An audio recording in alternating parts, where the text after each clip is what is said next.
So my question for you, Ms. Poyni, is what were your challenges and learnings being a part of the ecosystem that is fairly dominated by men? And secondly, what are the challenges you have seen women entrepreneurs face when they try to develop their careers as founders? Do they still have to face roadblocks, or is that a faded notion now? Over to you, Ms. Poyni. Yeah, so thank you very much, Kameshwari, as well as Divyashri. It's a very kind, introduction. So nice to be here. Thanks once again. So, Divyashri, you have combined too many things. So my thing can go a little bit further. Pardon me, don't cut me. And even if you cut me slack, okay? But Feel free. coming to the point, like you are talking about, gender disparity and male dominance world in startup ecosystem or incubation. I think you talk of any profession, it's all male dominated. So it's not unique to me. My personal challenge is not unique to me. It's across the profession. You talk about anything like, maybe nursing or school teachers or NGOs, or maybe in modern time hospitality business. Barring this few profession, you see like male dominance everywhere. That's one thing. So again, it's not unique to our own country or own geography. It's global if you really look at it. Yeah. Across the globe, women participation in profession is disproportionately lower. Things are changing in very degree, but like it is still there, and it's a global phenomenon. Warren Buffett said, that, like, I did well because I had to compete with only 50% of the world population, or my own population, because the other 50% were left out of the occupations. That was in his generation. Yeah. What he calls is that like your birth decides, 50% of your future. So I had an ovarian lottery that I was born a male. Yeah, that was the quote he has basically when he talks about it. Yes, it is in his generation.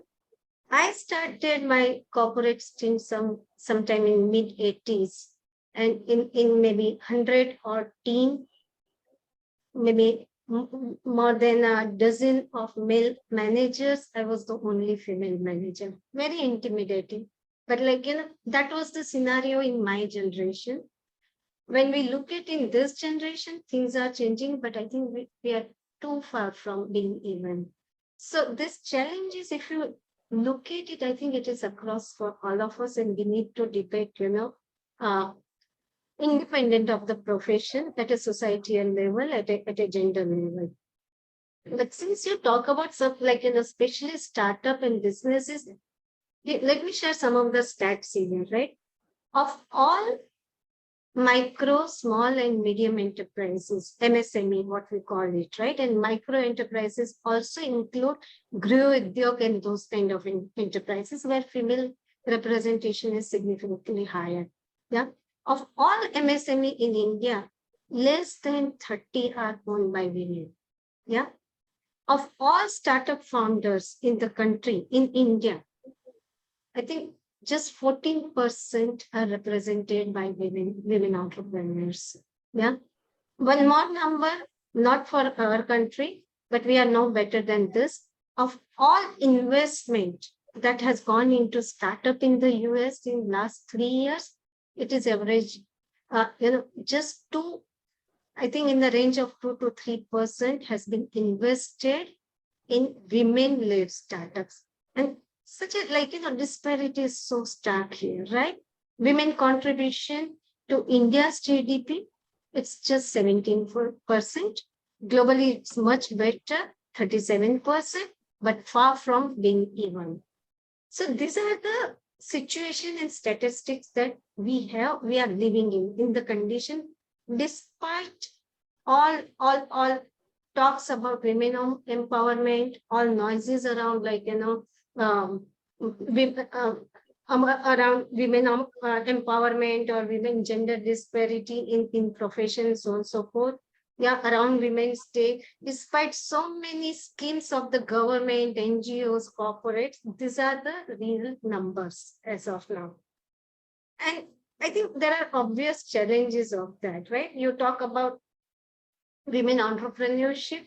Women in STEM itself is such a small pool. And out of that, women entrepreneur, it becomes even smaller out there.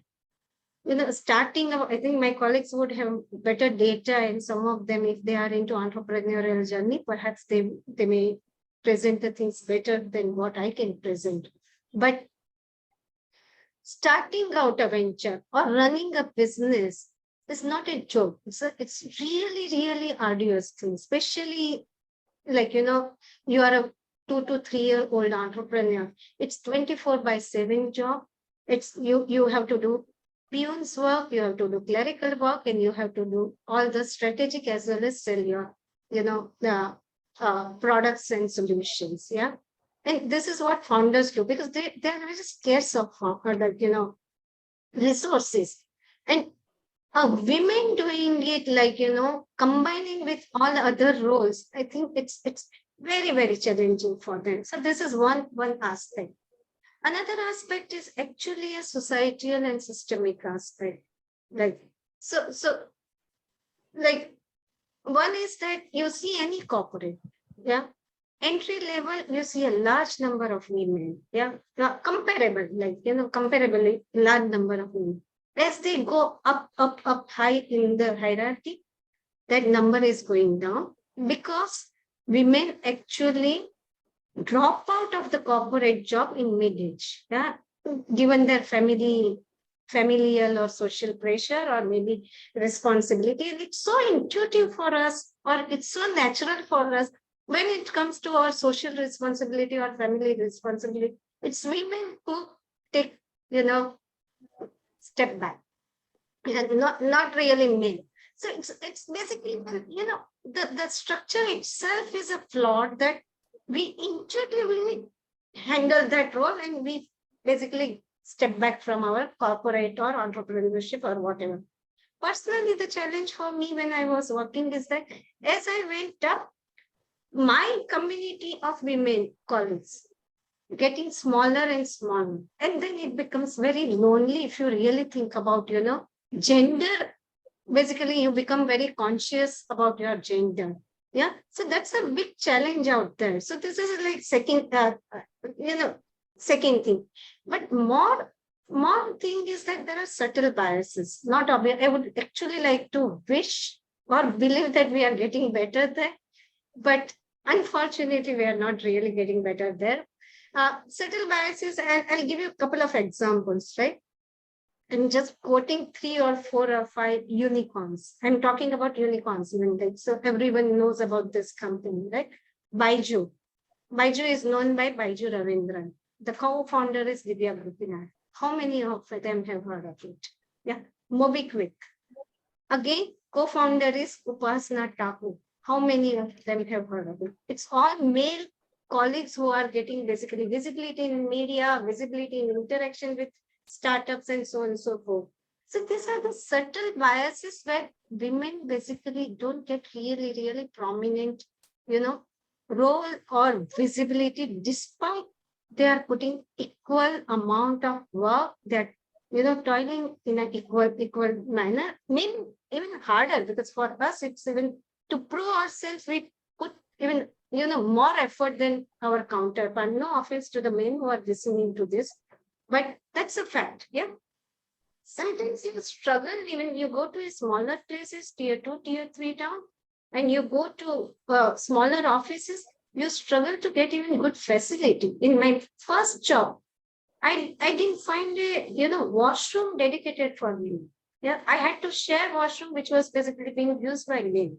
Yeah, and that's not uncommon. Even wherever you say, like, typically women washrooms are always smaller than like male washroom. Yeah, so these are very obvious, very trivial, but it does impact basically morality on women working out there. Yeah. Yes, what are the learnings? Basically, you have to deal with the situation. Our previous generation worked much harder than us. We have to work harder so that, we make it some kind of conditions for our future generation. And here is the thing that has worked for me. Actually, I've learned to, become gender agnostic. Yeah. No, don't become too many. And that would be my advice who are entering, especially you are coming from a background where like, you don't have too many role model in your family who have represented higher positions in the, corporates or any arena of profession. Especially when you lack confidence or this is the first time job or something like that, just remember you become gender agnostic. Here is what I mean.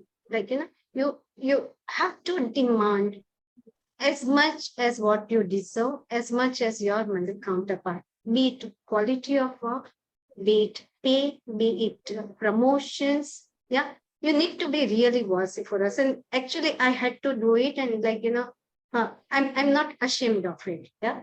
So you really need to be very, very gender agnostic in your demand, in your exposure, in your, pay scale, in your promotion, whatever you talk about it. Second thing is that, like, while you do it, you also have to be very careful and conscious that you can't have a privilege of, having a softer treatment like a woman. If your work demands to put harder work, longer hours, working on weekends, I think you need to do it if you are seeking this parity with, your counterpart. Uh, One more thing, it helps, like, I don't see many women in work are doing basically adopting this approach. But in my case, like, having a mentor, it helps a lot. Be it a female mentor, be it a male mentor, but senior mentor, it helps a lot. But equally, I also mentor several women who are on the work. In that case, be it entrepreneur or on corporate or so and so forth. Yeah. Couple of hidden ways to handle certain situation, or subtle way, not hidden way, to handle certain situation on gender bias is that network across hierarchy, across groups, senior, junior. Don't limit yourself within your group, within your senior, within your junior, across the organization. I think it certainly enhances your acceptability. It actually makes you less vulnerable when you are talking to people or your management out there. Yeah. And last point that I would like to make, and I hope, Devashri, I'm actually in time here, that I think we all have to make men as a stakeholder. I wish we had men in this panel. This panel is just not, dominated by women. Men has to be a stakeholder if we want to change our society. Women participation in the society, in professional activity. And I've stopped here. Thank you very much for this opportunity. Thank you very much, Ms. Poyni. Very insightful.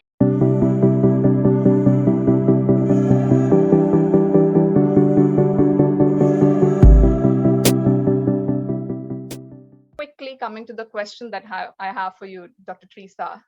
So when you were a student, a career in any conventional area was thought to be mainly for men. What prompted you to select science at a time when only a few girls opted for it? And fast forward today, there are a plethora of options for girls to select from. Why do women still seem to come to the hard sciences and tech areas in smaller numbers? That's my question for you. Yeah. So why I chose science was that was the easy part, because my mom wanted me to be a doctor. So I didn't want that. That's a different thing. But the story starts there. So science was easy because I grew up in a family where education was given a lot of importance, and so that's the reason why I chose science. And mainly the problems or the biases, the so-called biases, started when I wanted to do industrial chemistry, because choosing chemistry is fine, but then industrial chemistry is at that time when I was studying, and industrial chemistry was only for men. And then more biases started when I said I want to work in an industry. So that was, the turning point. And for these biases, I really didn't have to go very far. It was around, your family, your uncles, aunts, your professors, So the more challenges people threw at me on my decision to choose a particular career or choose a particular subject, the more assertive I became to choose that particular thing or do that thing. So uh, from the beginning, it was always decided that I will be studying chemistry, and I took control over my career um, you know probably when I was 18.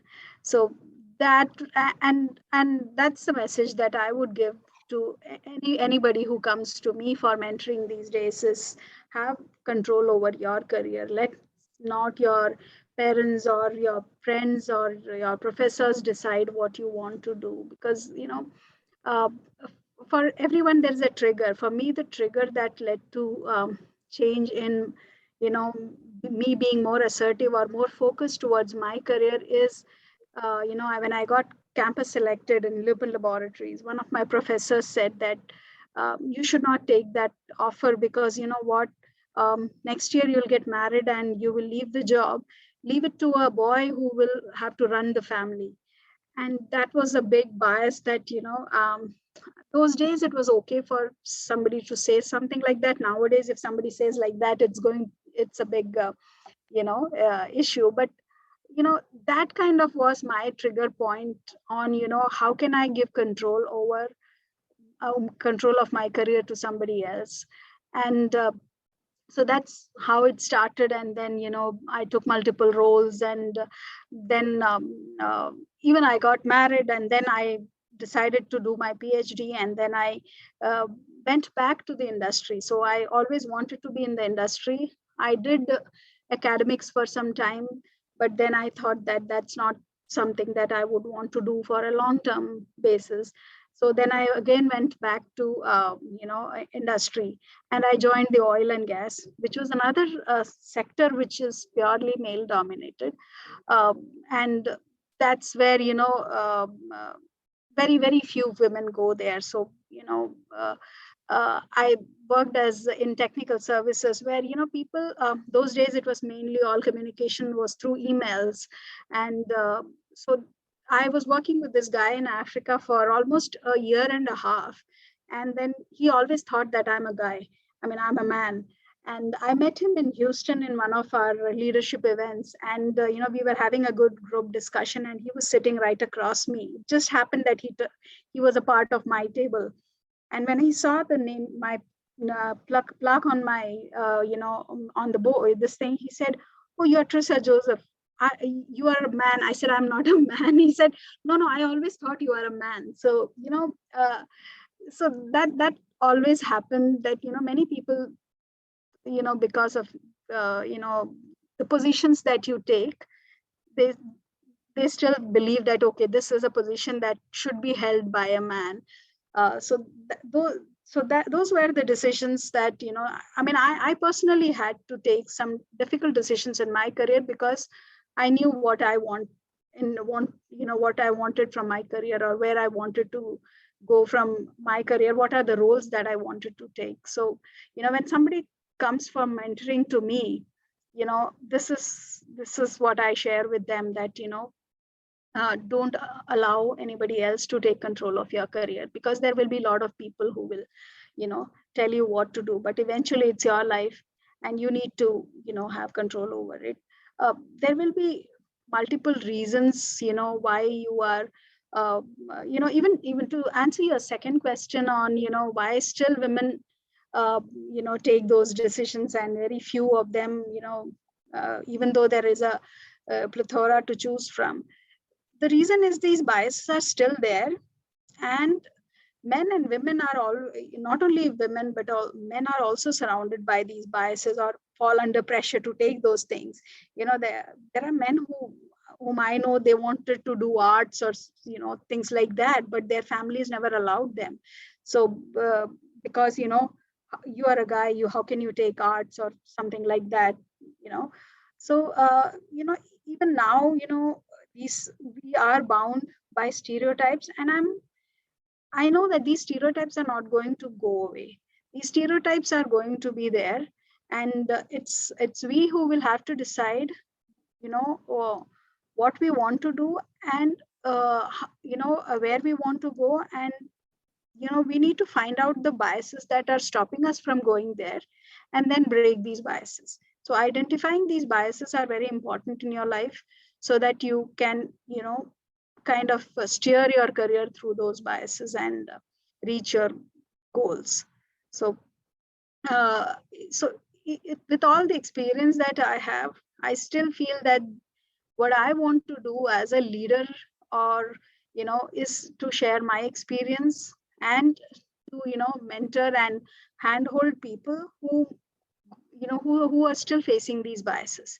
If, for everyone, I just tell that if you're able to help even one person come out of a bias and do what you want to do, that is where all your experience is made more fruitful.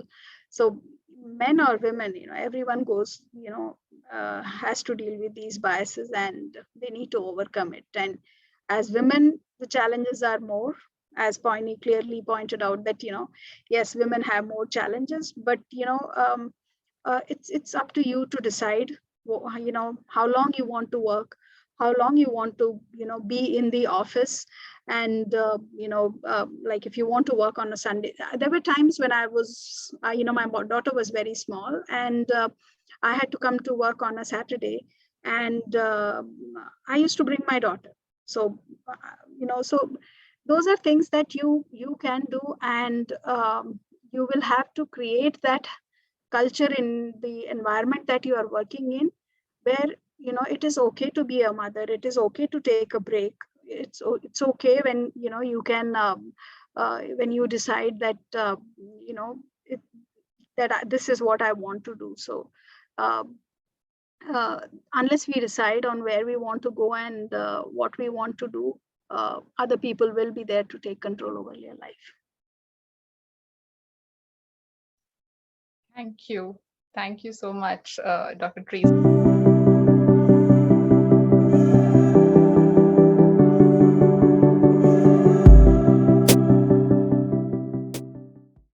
For you is your areas of interest, like I just said, they include structural inequality and ethnic conflict, minority studies, gender and society. So if I have to pick, say, gender, ethnicity, and society, how has it evolved over time? And my second question is, being the gender cell convener of a premier technology education institution, what has been your observation about power play at different levels? And are there any systematic corrections required? Over to you. Thanks very much, Kameshwari and Divyashri, for inviting me and for inviting me to speak on this. I will merge your questions, Divyashri, if I might, and just try to speak of them together. I think that others have also pointed out that most institutions in India are patriarchal, and sexism exists in our organizations as well as in the culture of these organizations. Relationships are quite feudal, and if we look at the higher administration across our institutes and corporations, we find that it's predominantly male, it's upper caste. And so the gender committees of these institutions are also largely composed of Hindu upper caste and class women and men. And we don't really address the issue of representation in terms of caste or of religion or of ethnicity on these committees. And this is important when you think of whether a woman from a marginalized community, a Dalit, people with disabilities or sexual minorities, can obtain fair access to these committees or have their complaints dealt with in a sensitive manner. If we look, in fact, at the history of the SHWW Act itself, which we are aware of, the gang rape of Bhamri Devi, which led to the Vishaka guidelines and so on, we know that both gender and caste were involved in this because she was a Bahujan woman and she was raped by dominant caste Gujjar men. And in fact, these issues that the case brings up, misogyny, casteism, victimization, these are all really part of the issues surrounding sexual harassment, which are a concern for us even today in the workplace. In fact, after the SHWW Act, private sector organizations and companies were very quick to put in place gender-neutral policies against sexual harassment. But in my view, while both men and women can experience harassment, the ILO has reported that world over, the majority of sexual harassment cases in the workplace are perpetuated by men against women. Women don't have equal status as men, they don't have equal power, and they are in more vulnerable and insecure positions. So as I emphasize, again, young women, women of low social economic status, women from ethnic minorities, transgender or sexually non-conforming women, as well as men, can be targeted especially. And if you have gender neutral policies, what can happen is that counter cases can more easily be brought against these women by the men against whom they have filed a complaint. And we also see that if a complaint is made by a person who is disadvantaged by caste or by income or by religion, it may often be trivialized. In fact, it may be considered that she should be grateful for any sexual attention at all, or that she might be threatened for making a complaint by the loss of her job, etc. In fact, perpetrators of sexual harassment, we have seen, they often mark people who come from remote areas, who are living alone, away from their families, who are in vulnerable economic positions, and so on. At the same time, I want to say that class is actually a big obstacle in the delivery of justice and due process on these committees. And you might observe a different kind of power play. For instance, if the alleged perpetrator is from a low-income background or is in a temporary or contractual position, often the administration immediately responds to a complaint by an upper caste or middle class woman by saying we must terminate this employee without any proper inquiry or due process at all, and that's quite troubling. Moreover, if we find that if a low caste or an ethnic minority person tries to befriend an upper caste woman with a view towards a relationship, she might complain more about, who is he? How can he even think I'll have a relationship with him? Rather than telling the complaint in terms of what is sexually inappropriate about it per se. With regard to your question about power play, I want to say that gender cells and committees cannot work without top management being very supportive. There are many ways to discourage internal committees from functioning autonomously, from recommending strict action against powerful men. These might range from filling such bodies with very compliant persons, not ensuring that they are trained to deal with procedures in accordance with law. And then that becomes a reason to reject the recommendations of these complaints committees because they haven't followed procedure. This lack of coordination that we see between the complaints committee and the legal authority of organizations may have something to do with power dynamics. For instance, the refusal of institutions to acknowledge the authority of this body because it is largely composed of women, because it gets its mandate from a law which is external to the organization, and also because of the effort to try to limit its capacity to deal effectively with complaints that are against men in power. In many organizations, in fact, there is no reporting mechanism back to the gender cell on the action taken on their reports. And in IIT Bombay, we have tried to put such protocols in place. Another thing is that it's necessary to sensitize authorities to go beyond punitive justice, because you need psychological help, you need security for the victims. The victim should not have to report to the respondent or to come into daily interaction with him. She should at the same time not find herself being left out of all team activities because of having complained. So, situations arise which are not even envisaged by the bare law. For instance, in our case, we found that there are questions such as, what access does this student have to the data that she jointly collected with the person she finally complained against? What right does she have to have her name on joint publications with him, which was submitted prior to the complaint? All these type of questions are some of the things that in our gender cell, we have tried to work with authorities to try to settle, even to ensure that the student gets extensions of time and funding to make up for the time lost in this whole complaints process. So finally, just let me sum up by saying that organizations must ensure the autonomy of the gender cell and the ICC. There should be no high administrative personnel on such committees. Committees should be reported back to with regard to action on their recommendations. And if their recommendations are reduced, it must be put in writing as to why. Beyond these structural issues, as you asked about within organizations, there are some systemic issues in the law itself. For instance, complaints are treated as a private affair between two individuals or parties. The employer is never given the onus to redress the victim or to provide her with a safe working environment. Also, sexual harassment is still dominated by the understanding that it is part of sexual desire. What we call the sexual desire model is used to understand sexual harassment in the law.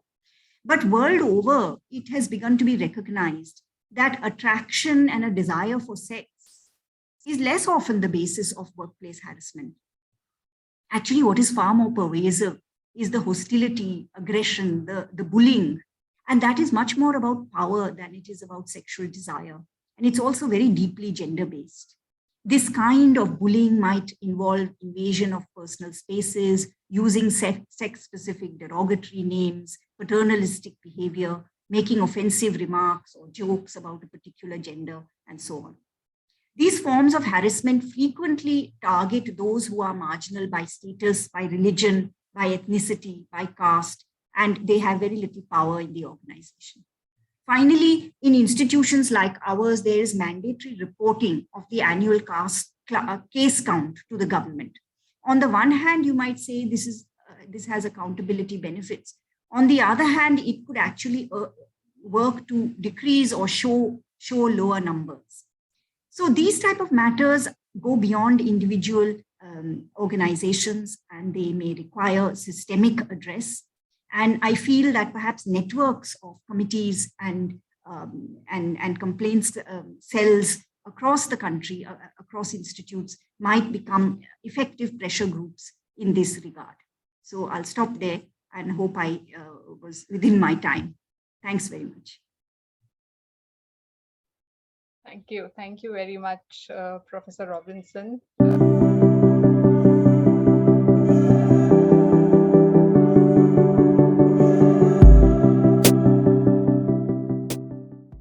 Post that. So my question for you is, when it comes to girl education in India, there are various schemes for girl child, starting with rolled out by the government, starting with Beti Bachao, Beti Padhao, and then we have CBSE Udan scheme, etc. There are also reservations for female candidates at various undergraduate levels. In spite of all this, why do we still have fewer women in technology? And my second question for you is, what challenges did you overcome, especially in an industry that is deemed to be a man's world? Do you ever feel disadvantaged because of your gender? Over to you. So thanks, Divyashri, and thanks, Kameshwari ma'am, for having me. With regard to women in STEM, I agree with you that despite several incentives put up by the government, the proportion of women tends to be smaller. And this is not just in India. Even if you go to the US, for example, the proportion of women in engineering programs tends to be lower. Part of it, I think, is social conditioning, where the young girls are told that this is not the glamorous profession for them, A, and B, that the interest is not fostered at a young age. This is controversial maybe, but I agree with Larry Summers that in some aspects of engineering, the boys are probably better aptitude in terms of spatial skills, etc. But that's a small part of technology. There are so many avenues within engineering and sciences that are suited to women, but they are not given an opportunity to explore this at a young age and develop their interests. So we give dolls to the girls and Legos to the boys. So is in general, I think it's to encourage women in technology. The targeting has to be at a younger age to develop the interest, because I mean, I agree that a lot of resistance used to be faced by women entering tech, but I think in our generation that has reduced significantly. If a girl says today that I want to do engineering, there isn't that much resistance from family, from society, whatever. A lot of the times it's just the women choosing not to, and sometimes we are our own worst enemies. We don't have I think we doubt ourselves much more than others doubt us. So we are short, because there has been several times when people around me had more confidence in my ability to solve a problem than I have in myself. So it's a question of like Poyni ma'am was saying, it's to be more gender agnostic and to believe that we can solve all these kind of any problem that can come up as well as any guy could. So, and in terms of the industry that I work in, yes, it is a process industry, very, very male dominated. And I won't say that there has been a overt attempt to discriminate. There are more subtle biases. Also, what happens, a lot of these industries are factories. They work 24/7. And until very recently, I think even now, women are not permitted to be on the premises after 7 p.m. So by already you are disadvantaged by law versus a man who can work later. So you can't be on the premises. Like Poyni ma'am was saying, most of them don't have women's toilets. I mean, very small, subtle biases which add up. And it also adds up into women not choosing engineering degrees, because I remember being in college and a lot of women saying we would not do mechanical engineering because the industry will not hire us later. So the employers who would typically hire mechanical engineering graduates would not be that keen on hiring women. So those kind of biases add up in women not choosing some branches of engineering is kind of my view. Thank you so much. So